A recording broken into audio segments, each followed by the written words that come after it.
আসসালামু আলাইকুম, শুভ সকাল সবাইকে। কী অবস্থা, সবাই কেমন আছেন? এই তো আজকে জুমের দিন, ডিউটিতে চলে যেতেছি বরাবরের মতো। আর ফজরের নামাজ হইতেছে, তা আমি কিন্তু নামাজ পড়ছি, কারণ আমি মসজিদে গেলে আমার অনেক লেট হয়ে যায়। এই কারণে আমি ফজরের নামাজ বাসা থেকে পড়ে আসি, কারণ আমি মসজিদে গিয়ে ফজরের নামাজ পড়তে গেলে লেট হয়ে যায়, কারণ ফজর নামাজ শেষ হওয়ার সাথে সাথে কাস্টমার দোকানে চলে আসে, তাহলে বুঝতে পারেন লেট হয়ে যায়।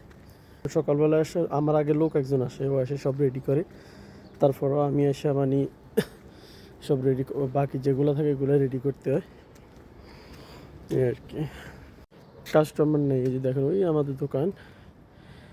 শুক্রবারে একদম কাস্টমার হয় না, অন্য অন্য দিন তো মোটামুটি দুই একজন থাকে, আবার নামাজ পড়াতে থাকে। ওই যে মসজিদ